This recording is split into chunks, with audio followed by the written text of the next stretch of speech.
আমি বাংলাদেশের সর্বোচ্চ শিক্ষা প্রতিষ্ঠান ঢাকা বিশ্ববিদ্যালয়ে পড়ালেখা শেষ করেছি। তারপরে আমি মার্কিন যুক্তরাষ্ট্রের 2টা বিশ্ববিদ্যালয়ে পড়েছি। আমি মাস্টার্স সম্পন্ন করেছি, এখন পিএইচডি শেষ করছি। আমার পড়াশোনা মর্যাদা কিংবা আমার যে আন্তর্জাতিক একাধিক প্রতিষ্ঠানে, আমি amnesty international, Robert F Kennedy human rights সহ বিভিন্ন জাতীয় আন্তর্জাতিক প্রতিষ্ঠানে আমি কাজ করেছি। সবকিছু মিলিয়ে আমাকে অনেকে প্রশ্ন করেন যে আপনার তো পড়াশোনা যোগ্যতা থাকার পরও আপনি কেন বাংলাদেশের রাজনীতিতে আসলেন। আমার সংক্ষিপ্ত উত্তর হচ্ছে, আমি বাংলাদেশের মানুষের কাছে আমার ঋণ আছে। আমি একজন সম্ভ্রান্ত পরিবারের সন্তান হলেও আমার শিক্ষায়, আমার ঢাকা বিশ্ববিদ্যালয়ের শিক্ষা, আমার স্কুলে কলেজিংয়ে আমাদের বাংলাদেশের জনগণের ঋণ আছে। আমি সরকারি স্কুলে পড়েছি, সুতরাং আমার সবসময় মনে হতো যে আমি আমার অবদানটা আমি কি রাখবো, আমি দেশের জন্য আমি কি করছি। আমি মনে করি রাজনীতিটা আমার কাছে এক ধরনের প্যাশন, আমার আবেগ, যে না, আমি বাংলাদেশের মানুষের জন্য কিছু একটা করতে চাই, কারণ তাদের কাছে আমি ঋণী।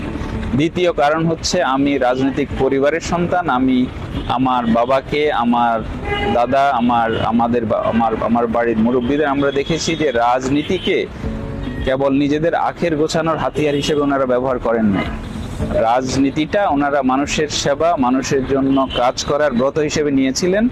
সেটা আমাকে অনেক অনুপ্রাণিত করতো যে রাজনীতির মাধ্যমে আমরা মানুষের ভাগ্য পরিবর্তনের জন্য কাজ করছি, নিজেদের আখের গোছানোর জন্য না। সুতরাং আপনারা বলতে পারেন সেটা আমার জন্য দ্বিতীয় অনুপ্রেরণা।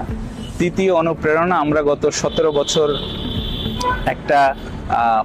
একটা স্বৈর শাসনের মধ্য দিয়েছিলাম, প্রায় 10 বছরের বেশি।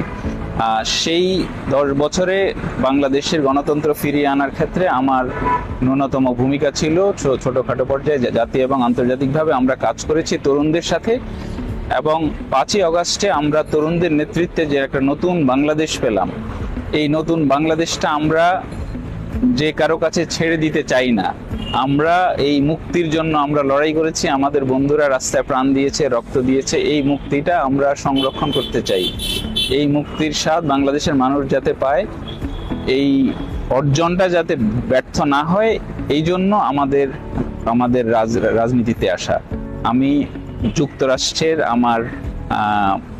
আমার জীবন ছেড়ে, আমার কর্ম ছেড়ে, আমার শিক্ষা ছেড়ে আমি এখানে এসেছি বাংলাদেশের মানুষের জন্য কাজ করতে, বাংলাদেশের গণতন্ত্র সুসংহত করতে, এবং জুলাই এবং আগস্টের যে অর্জন সেটা যাতে হারিয়ে না যায় সেটা নিশ্চিত করতে।